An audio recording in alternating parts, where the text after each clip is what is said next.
Okay, welcome back to this class. Today we will see the application of our previous formula. Last time we defined the formula. We said the shear stress in any beam is given by VQ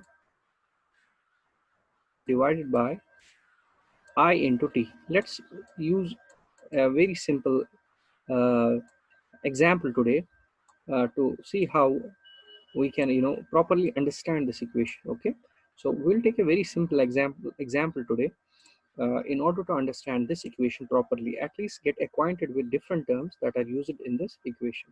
Okay, so let's take this question, this being the simplest question. That's why I'm starting with this question. Okay, this question talks about this question states that we have um, we're having we're having a beam.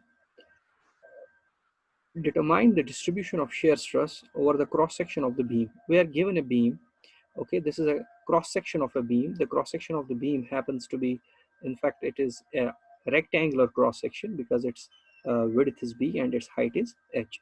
And on this cross section of this beam, the shear force is v. Okay, we are given that we have a beam. Its cross section is uh, rectangular cross section. At this cross section, the average shear force is v. The height of the beam is h. The width of the beam is b. How does the shear stress vary along this cross section? Okay, how much is the value of shear stress here, how much is the value of shear here at different points along this y-axis, how much is the shear stress? In order to do that, the first and foremost step which you have to do while you are finding out the shear stress of the beam is to first of all locate what you call as the neutral axis of the beam. As far as the neutral axis of the beam is concerned, we know this beam is a rectangular cross-section beam, and its neutral axis will be its axis of symmetry. Okay, and its axis of symmetry is what here we have, and its axis of symmetry is this axis. This axis is axis of symmetry. In fact, this axis is also axis of symmetry, but essentially this beam is like this. As far as this beam is concerned, this beam is like this. Okay, this is beam. So we are analyzing it. We are treating let this to be our x-axis, this our x-axis. We are treating this to be our y-axis, or you treat this to be your x-axis, you treat this to be your z-axis, and you treat this to be your x-axis. Okay, or this is our x-axis, this is z-axis, and this is y-axis, x-axis, y-axis, and let this to be our x-axis, let this to be y-axis, and let this to be z-axis. Once you are drawing a section here and you are weaving that section like this, okay, so you will get this view of this cross section. Okay, so the neutral axis will essentially be the z axis. Okay, this axis will be the neutral axis. That's what we are writing here, and not this axis. We are not taking this to be the neutral axis. We have to take this axis to be the neutral axis. The reason being that neutral axis is the projection of a neutral plane, and its neutral plane will be somewhere inside. Okay, so we already know it. So first and foremost step will be locating what you call as the neutral axis. Once you have located the neutral axis, what we are given, go to a distance y above the neutral axis. This is very important. See what procedure we have to find. We have to actually use the equation tau is equal to VQ divided by moment of inertia multiplied by thickness of the cross section. Now, as far as this cross section is concerned, first of all, locate the neutral axis. Once you have located the neutral axis, then from the neutral axis, go to a distance y, move to a distance y, and at a distance y, whatever area is behind above this y, call that area as a prime. This is what we have also done when we were deriving this equation. When we were deriving this equation, this procedure is what we in fact did. That is, first and foremost will be, I'm repeating, the first and foremost step will be locating the neutral axis. Once you have located the neutral axis, go to a distance y above the neutral axis, okay? And identify the area above that distance y, okay? Y is variable, you can take it anything, okay? So let this distance to be y, let this distance to be y, okay? Draw a plane at a distance y, and area about this a, let's call this area as a prime, okay? So we'll clear it. Now, first of all, in order to find the value of tau, in order to see how this tau varies, we have to use the formula VQ divided by I into T. As far as for this cross section is concerned, what we are given, as far as this cross section is concerned, in this cross section, as far as V is concerned, the value of v is given to us, it's equal to v. This is given to us. Okay, we have no problem with this. Okay, the second term is I. As far as the moment of inertia is concerned, I is concerned, moment of inertia about the neutral axis, okay, of this cross section, we know for rectangular cross section is 1 by 12 bhq. So it is 1 by 12 bhq. Okay, moment of inertia about the neutral axis will be equal to 1 by 12 bhq. Okay, so we are already acquainted with these things. We already know it. It's 1 by 12 bhq. So I will rewrite them. The value of v is given to me. Okay, as the formula that we will be using, it's tau is equal to vq divided by, sorry, it will be vq divided by I into t. Okay, so as far as v is concerned, the v is given to us. As far as I is concerned, the value of I is equal to 1 by 12 b hq. As far as the thickness is concerned, thickness of the beam, that's equal to b. Our t, thickness of the beam, is equal to b. Okay, this is already known. Now we are left with the term q. As far as q is concerned, we know from our derivation that q was equal to y prime bar multiplied by a prime. This is very important. Okay, what is y prime bar? Y prime bar, it is the y coordinate of the centroid. Y prime bar represents, this term represents the y coordinate of the centroid of the area above the distance y. That is, this represents the centroid of the area a prime. This is very important. So where is your area? This is area a prime. It is a rectangular area, and its centroid will be at its geometrical center, that is here. Okay, so as far as this centroid is concerned, this y prime is concerned, it is the y coordinate of the centroid of a prime when measured from the neutral axis.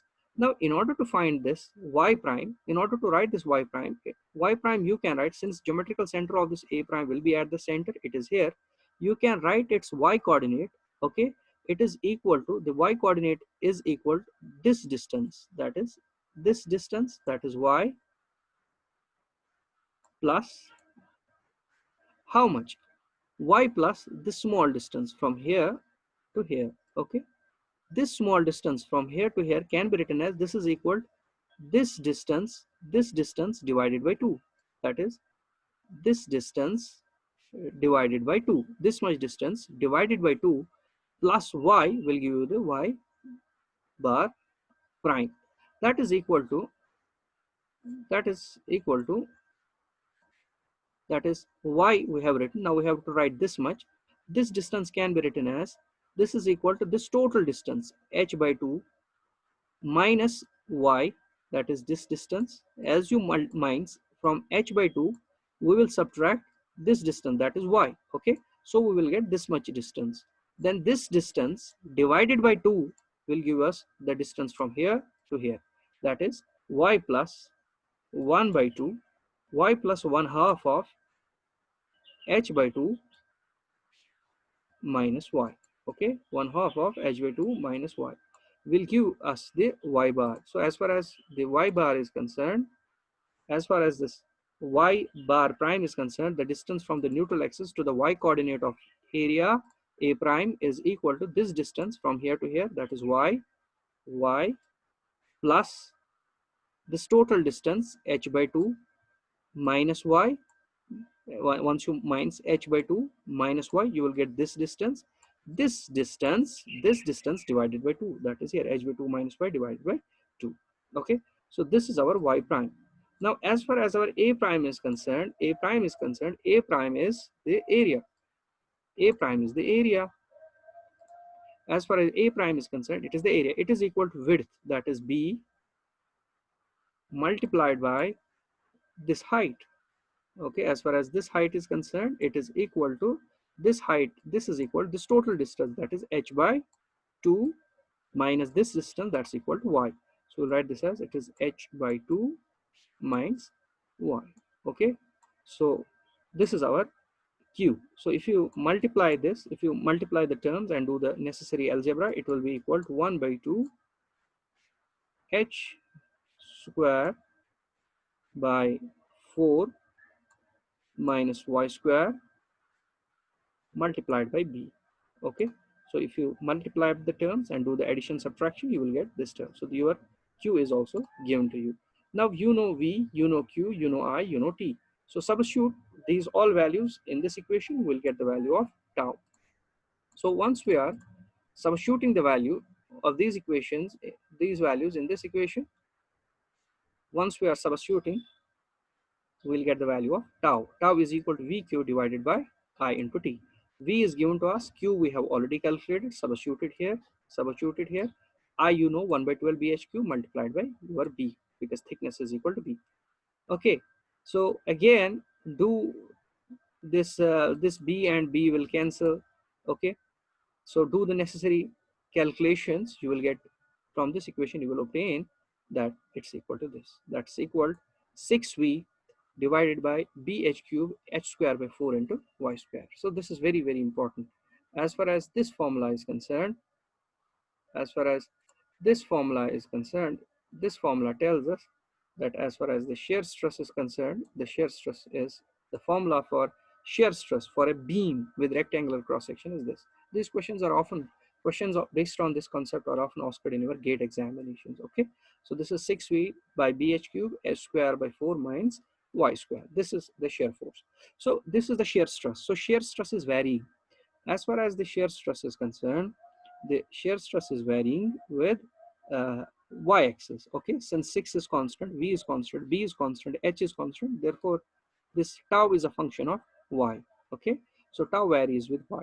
Before we plot this tau, before we plot the graph of this tau, what's very important for us, see, as far as the tau is concerned, what is the value of tau at y equal to 0? At y equal to 0, as far as at y equal to 0 is concerned, the value of, okay, so the formula that we have now obtained for the shear stress on this very section, on this very cross section, it is tau is equal, we have now tau is equal to 6 times v is shear force at that section, divided by b is width of this beam, h is height of the beam, bh cube, multiplied by h square by 4 minus y square. Okay, this is the formula. Now let's try to plot this equation. Let's plot this equation. Plotting means, let's take this to be our one of the axes. Let's take this to be our x-axis, and consider this to be our y-axis. Okay, and let's see how this is the, let's suppose that this is the center of this beam. Okay, this is the center. We are selecting, look here, as has been done here, we are selecting the coordinate system at the center of this beam. Okay, at the center we are drawing, and x is in this direction as x-axis, and x is in upward direction as y-axis, and we are treating this to be our z-axis. Okay, so let me draw it here also, so that it becomes a bit clear to you what I am saying. I'm saying, let's suppose that this is our z-axis, this is our y-axis, this is our y-axis, and let this to be our x-axis. Okay, so once you are now viewing it from this direction, this is your x-axis, this is y-axis, and this is z-axis. Okay, which is also your neutral axis. So this is your y-axis, and this is x-axis. Okay, let's now plot this equation. So this is our the total, this is the center of this beam. Okay, from the center to the top, the total height will be h by 2.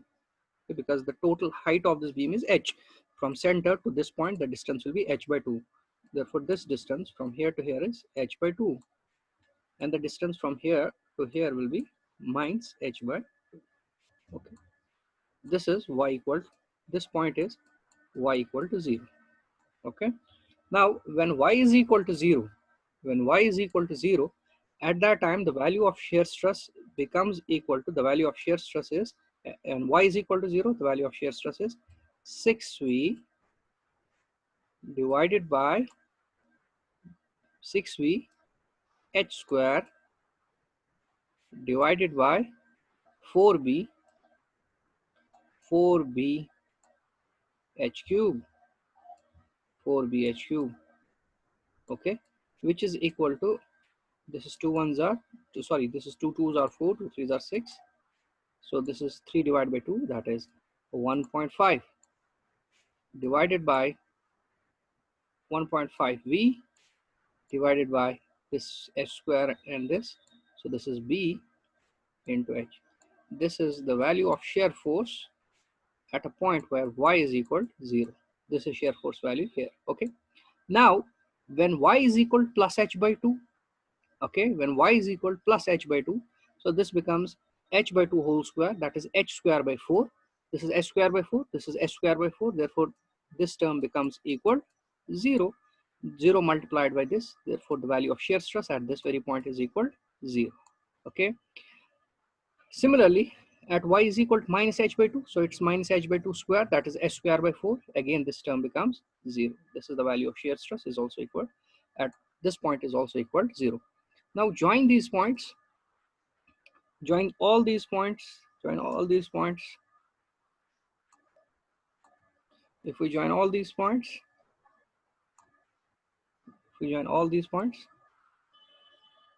we'll get it in the form of a parabola, okay. This is the shear stress distribution. Therefore, on this cross section, the shear stress varies. The shear stress value here is maximum, and as you go upwards, the value of the shear force keeps on, the value of the shear stress, sorry, not shear force, the value of the shear stress keeps on decreasing, the value of the shear stress keeps on decreasing. Therefore, on this very cross section, the value of shear stress is maximum at the top, the value of shear stress is maximum at the center, the value of shear stress is maximum at the center. At the value of shear stress is maximum at the center, it is minimum at this point, that is 0 here as well as 0 here, okay. So when you have a beam of rectangular cross section, then you say the value of shear stress here is here you have shear stress maximum, and at this point and at this point the value of shear stress is 0. It means as you are going from, as you move from the center of the beam to the top surface, the value of the shear stress keeps on decreasing. Same thing happens in the downward direction. Now look here, this can be written as the shear stress, the maximum shear stress of the beam. This is the maximum shear stress in the beam, that is equal to 1.5 V divided by B into H. B into H is the area of cross section, that is total area. That's equal to 1.5 V by A. As far as V by A is concerned, V is the shear force. V is the shear force on this beam. And as far as A is concerned, A is the area of cross section. Shear force divided by area is what you call as shear stress. And this shear stress is called average shear stress, which we have already discussed in our chapter 1. As far as V by A is concerned, this is the average shear stress. Shear force divided by area is shear stress. Therefore, this equation says that the maximum shear stress generated in a beam of rectangular cross section is 1.5 times the average shear stress. And this question has been asked and is being asked most of the times in your competitive exams. What is the relationship between the maximum shear stress and average shear stress in case of a beam with rectangular cross section? Okay, so this is what I intended to tell you today, is somehow you should be able to understand the equation. You should be familiarized, you should be knowing how to use the equation VQ divided by I into T. You have to know that first you have to identify your neutral axis, then you have to go to your distance y above the neutral axis, locate the area, call that area as A prime, okay. Find the centroid of that, find Q, find the value of Q, find the value of I, find the value of T, substitute in this equation to get the value of the shear stress. We will use this concept, what concept we have discussed, to solve some some other types of the beam, maybe the beam which are having some other cross sections, like we are given a beam with T cross section. In coming problems we'll have the beam with I cross section, that is I section beam, so on and so forth, okay. Like these types of beams, shear stress distribution in web and planks of these beams we'll be doing in the coming classes, okay. I think this is more than sufficient for today.